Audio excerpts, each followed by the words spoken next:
Hello students, welcome back to your science class.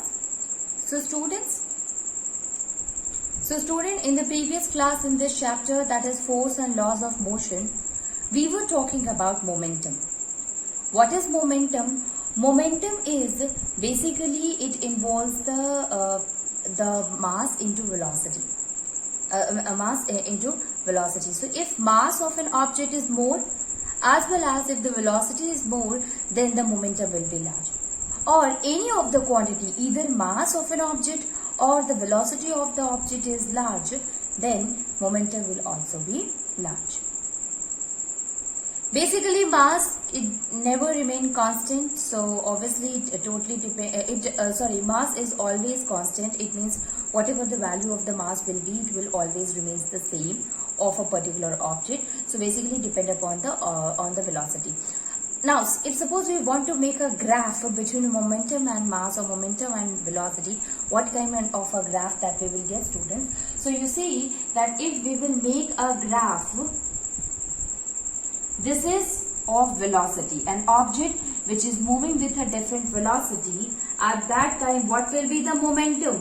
So it is moving with a different velocity. So if the velocity keeps on increasing, so what happened? Velocity is increasing, and we know that the formula is mass into velocity. It means momentum is directly proportional to v, and momentum is directly proportional to m also. So since the velocity is increasing, the momentum is also increasing. At that time, the graph that we will get, student, it will be a straight line. Understood? So this helps us in telling that with the increase in the velocity of an object, the momentum will also increases. If the velocity decreases, the momentum will also decreases. Now, okay, that's true that we cannot take an object and try to find the momentum of an object with the same mass. It's not possible because the mass of an object remains constant. So what we can do here, we can take a different object with different masses, and then we can make a graph here.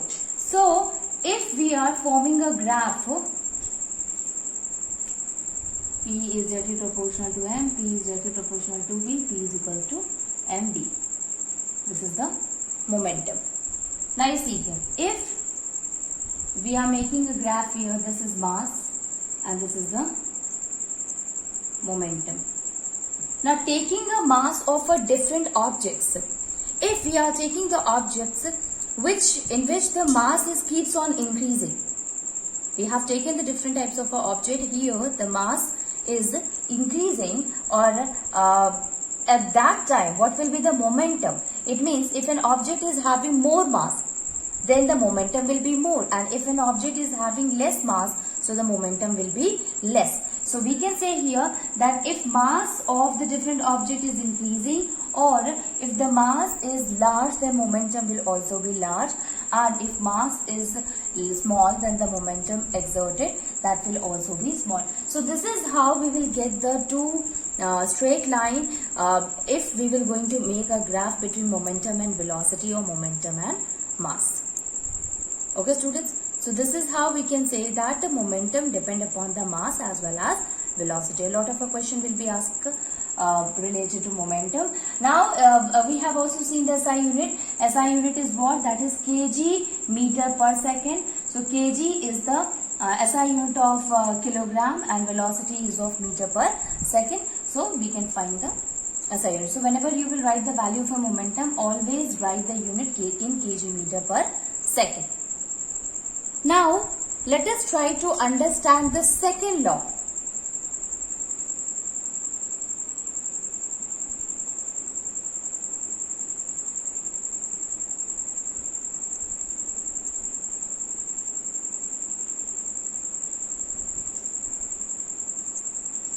Newton's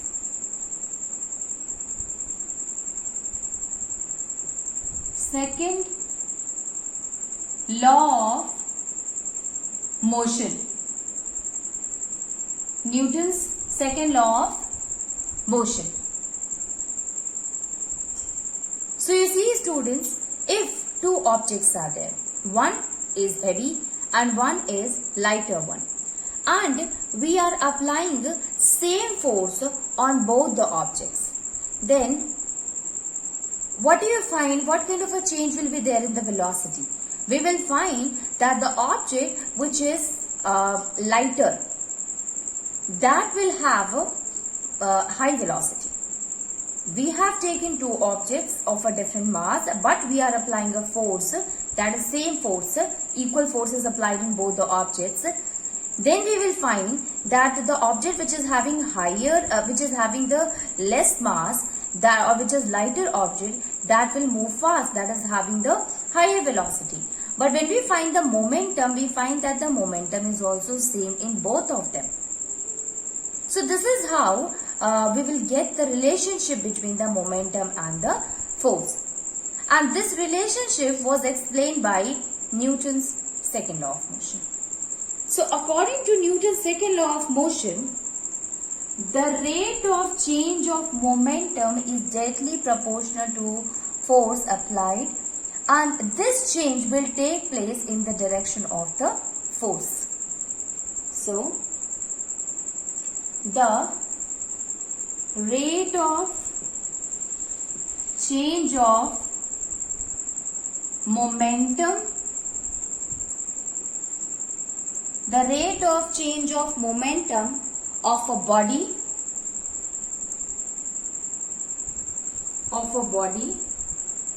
is directly proportional to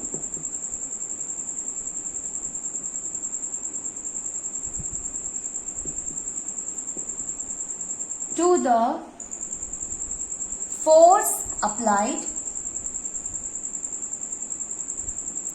force applied, and takes place in the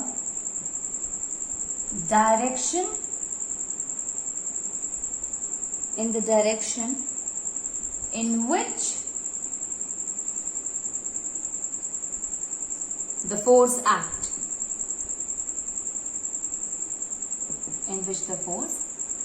So rate of change of momentum of a body is directly proportional to the force applied, and this will take place in the direction in which the force acts. This is the Newton's second law of motion. Okay, so if there will be, whatever will be the rate of change of a momentum, it will occur, and it totally depends upon the applied force. Okay, and the changes will happen in that direction where the force is acting upon. Now, to understand this, we can also write this Newton's second law of motion in expression, and that will be equals to, that is here what it is explaining, that force is what? It depends, it is directly proportional to rate of change of momentum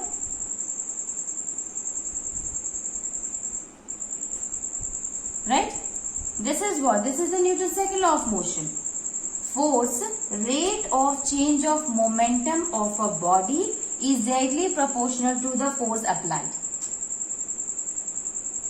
Okay, so here we can say that force applied directly proportional to rate of change of momentum. Now let us try to understand what do we understand by rate of change of momentum.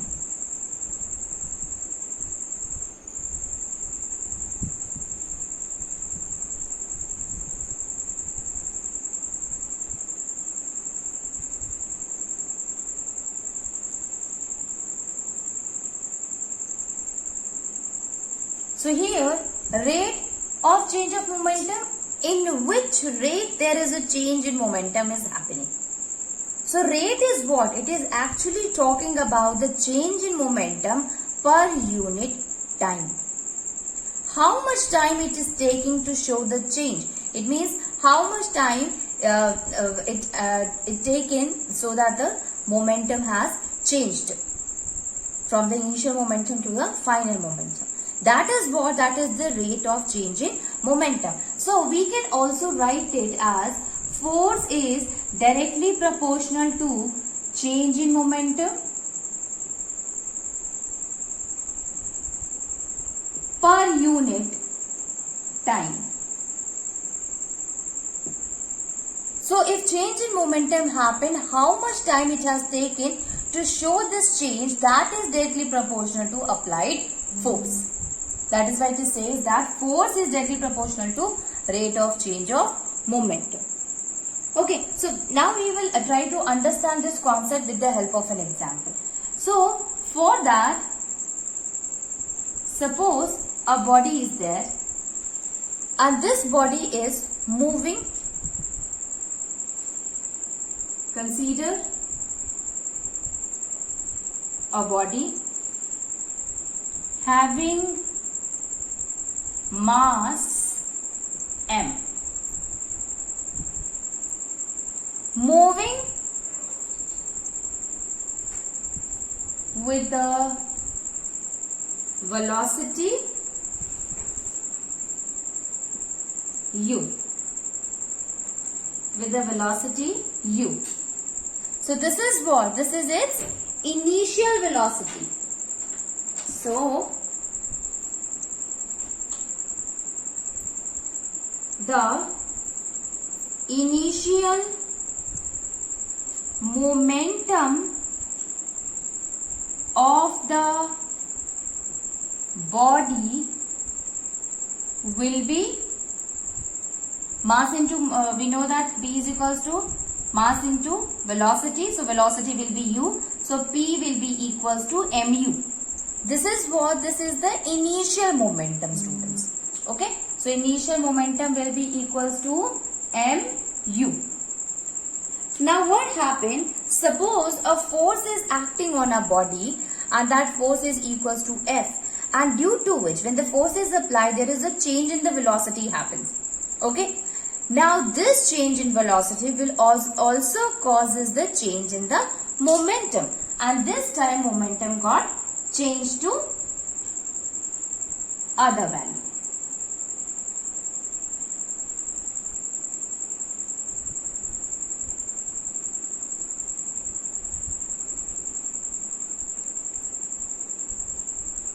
So suppose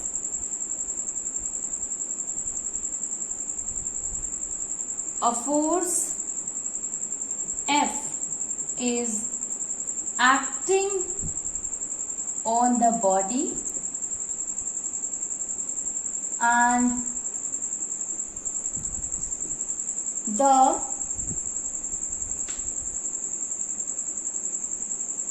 on a body for time t. Body for time t, for time t, and causes a velocity called final velocity. Final velocity v. This will cause a final velocity which is v. Now what will happen? What will be the momentum now? So momentum will get changed. This time now the momentum will be mv, because mass will remain the same but the velocity got changed to final velocity, that is mv. So initial momentum was mu and final momentum will be mv. So change in the momentum,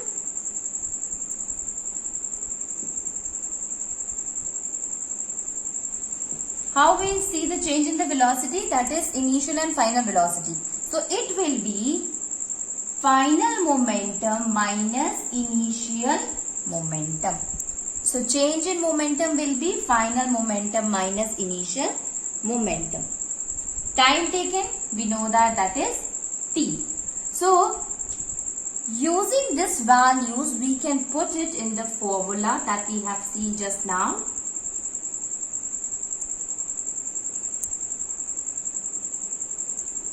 So What was the formula, student? That was F is directly proportional to change in momentum upon time taken. Now we all know the value of all these three components. F will remain as the same because we said that the force F will be applied on the object. Change in momentum will be represented by mv minus mu and time taken is t. So this will be equals to F directly proportional to mv minus mu upon t. Change in the momentum, it means final momentum minus initial momentum. You see students, whenever we talk about acceleration, we said that change in the velocity, that is acceleration. So how we came to know what is the change in the velocity? So we used to subtract it, we get the difference between the final velocity to the initial velocity. That will help us in finding that yes, there is a change in velocity happens due to which acceleration is produced. So here also the concept is same, that is change in momentum. It means final momentum minus initial momentum. So moving on, and we will see.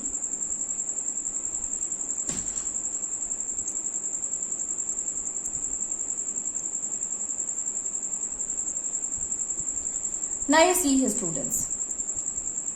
This is the formula. F is directly proportional to mv minus mu upon t.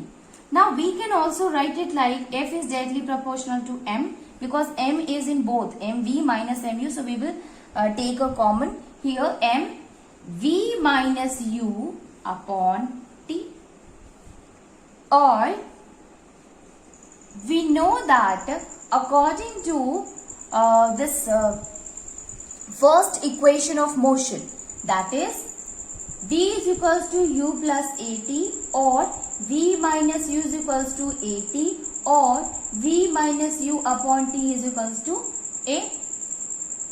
So by taking the first equation of motion, we can now, this is what? This is mv minus u upon t. So v minus u upon t is what? That is acceleration. So we can write it as m into v minus u upon t.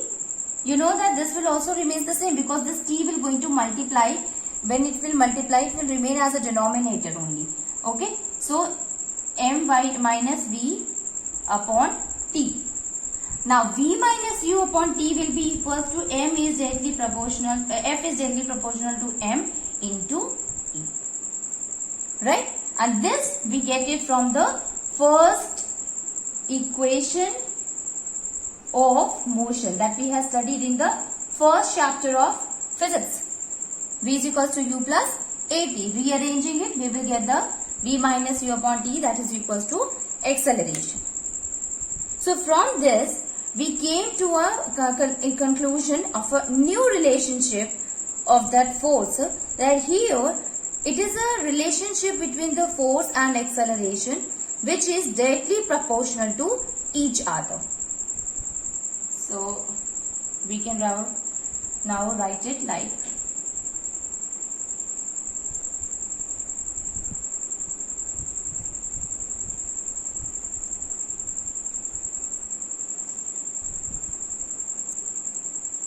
so now we can write it as Newton's second law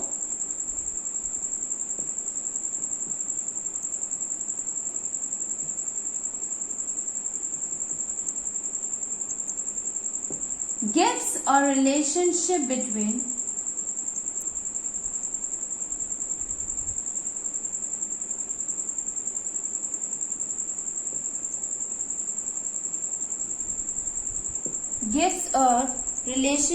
between force and acceleration.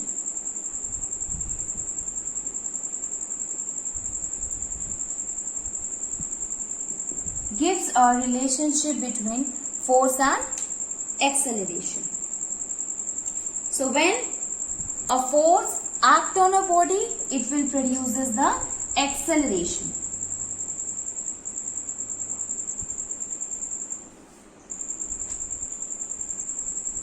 This is a very important relation. So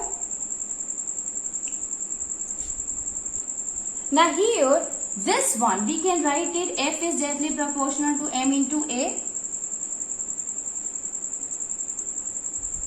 or removing this proportionality constant, we know that there will be a constant and that will be k. So k into m into a. What is k?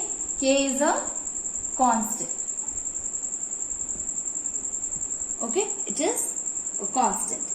So the value of the constant, if suppose we will take the value of a constant as 1.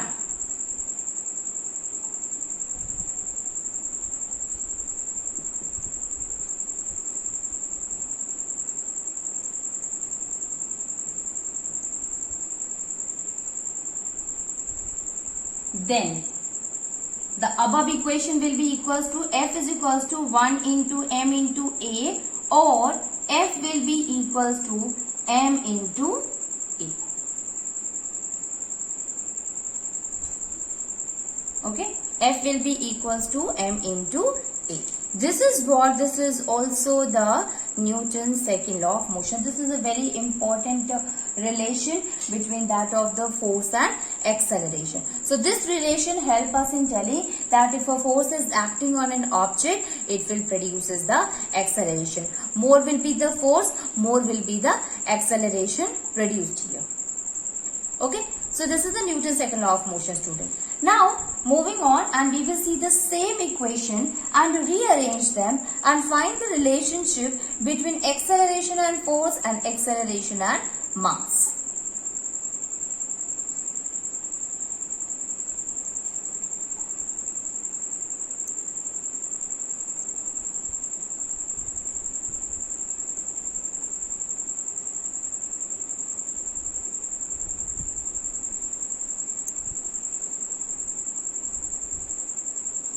So here we can also write it as A is equals to F by M.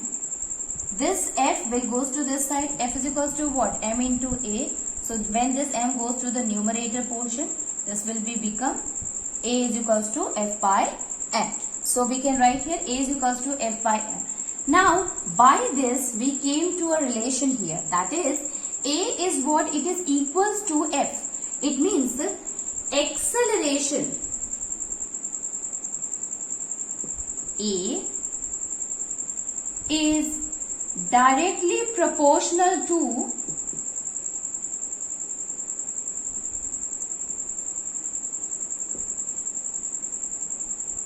the applied force. To the applied force. What does that mean? It means if force is large, acceleration produced will also be large.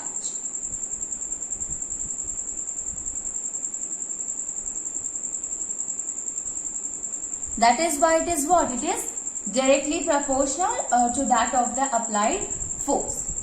In the same thing, we will find that A is what? It is inversely proportional to mass. It will be like A is equals to F or A is equals to 1 by M. Right? So by this we say the first one is what? A is equals to F. Equating the same thing, you will get F by M. So we can say here that A is equals to F. It means A is directly proportional to F and A is inversely proportional to the mass. A is equals to 1 by M. So it is inversely proportional to mass.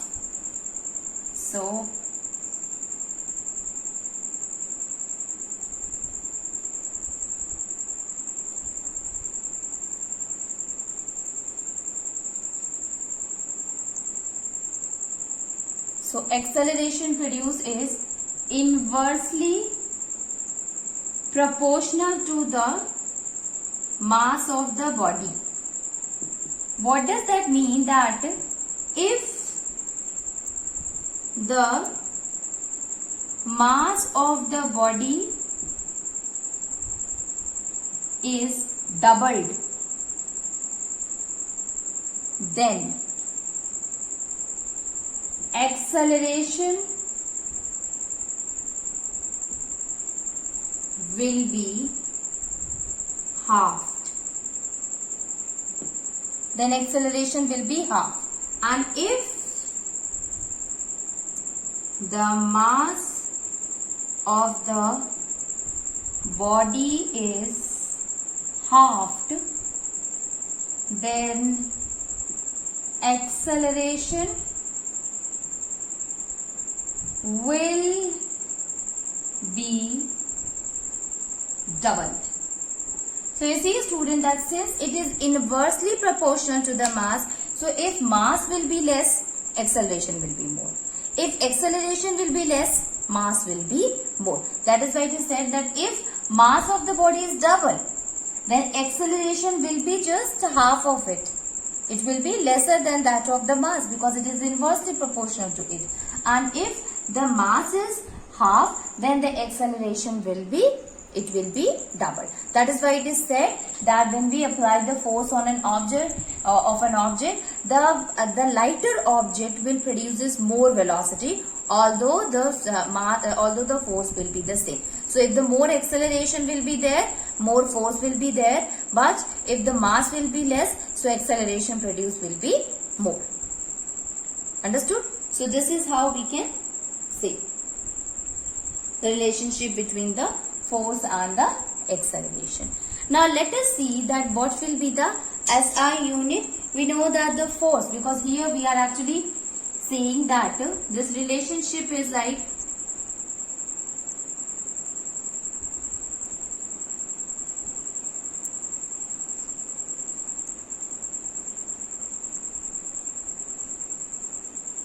so it is actually represented by F is equals to M into A.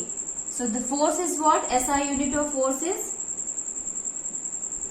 Newton.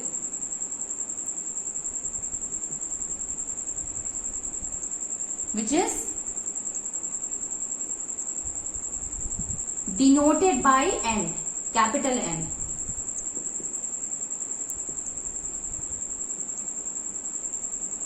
Which is denoted by capital N. Now if we define a Newton, student, so a Newton of a force will be equals to, that is, when a mass 1 kg mass of a body is producing an acceleration of 1 meter per second square, that will going to produce a Newton, that will be 1 Newton. Okay, so we can define here that a Newton is that force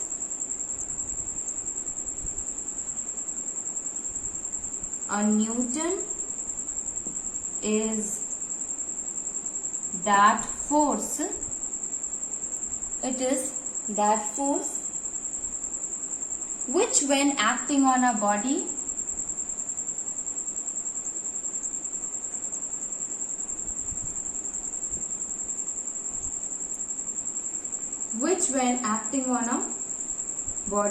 of mass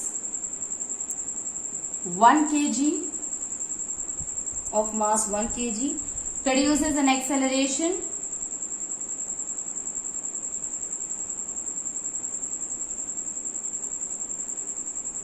of 1 meter per second square in it. Okay, Newton is what, student? A force. Newton is that force which when acting on a body whose mass is 1 kg, so it will produces an acceleration of a 1 meter per second square in it. Simply you can put the value. Suppose an object is there which is having a mass of 1 kg and produces an acceleration of a 1 meter per second square. Calculate the force. So that will be equals to F is equals to mass is given 1 kg and the acceleration is given into 1 meter per second square. So this will be 1 into 1 will remain the same. So this will be equals to 1 kg meter per second square, or instead of that we can also write it 1 Newton. So here we are able to define the 1 Newton, students. Okay, either you can write kg meter per second square or you can write Newton. Generally for force we simply write here Newton. So in numerical also it will be always written as a Newton. Whenever Newton is given, we will understand it as a unit of force.